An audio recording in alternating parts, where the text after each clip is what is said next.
And turning now back to the race for mayor, it came down to the wire. It really did last night, but Brandon Johnson, the winner, with 51% of the vote over Paul Vallas. Now, there's so much to discuss this morning about the runoff and Brandon Johnson's victory. So we bring in an expert, Twyla Blackmond Larnell, an associate professor of political science at Loyola University Chicago. So glad to have you with us this morning. Thank you all. So let's start with the obvious of what happened. Nothing short of remarkable for Brandon Johnson when you consider where he came from, a little-known Cook County commissioner, announcing his candidacy in October, emerging from the 9-candidate field, supplanting the incumbent Mayor Lori Lightfoot to make it to the runoff. Now you defeat Paul Vallas, who had the big-name Democratic backing. How did he do it? He did an amazing job. I think that we have to pay close attention to how different these two candidates were, and I feel like Brandon Johnson is really a candidate for the people. I was just looking at the map of the different districts that he won, and he took a wide variety of diverse neighborhoods across Chicago. I'm talking all alongside the Lake Shore as well as throughout the city as well. And I think he did a really good job of trying to appeal to everybody's interest and not one particular demographic's interest. And Paul Vallas was really pushing this tough on crime agenda, which sounds good because we know Chicago does have a crime problem, but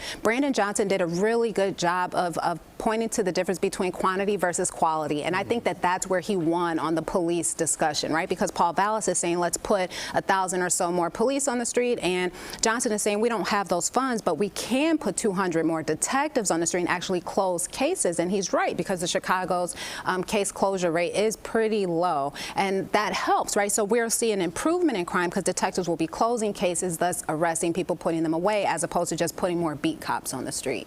But not everyone believes that he can do it or how he will do it. I know he lacked a little bit of specifics when he was asked about his plan to cut crime. So let's talk about the 49% of people that did not vote for Johnson, and then all of those that didn't vote at all. I mean, how does he garner this support and backing behind what he wants to do with the city? Yes, I agree. There was only a 35% turnout rate last night, which I thought was pretty low, especially given it was about the same rate for the runoff. You usually see more people turn out for the primary election. And we also noticed that there was 45% of the electorate in the runoff election who didn't vote for either Johnson or Vallas. So there was a lot of votes to pick up.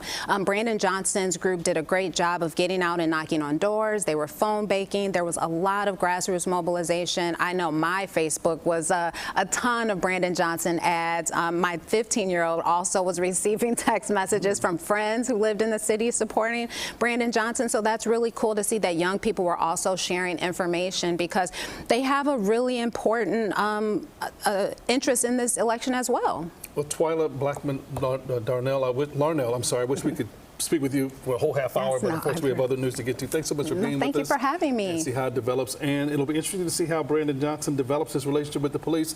One of his first duties is hiring a new superintendent. And we'll see who it is. We'll see who it is.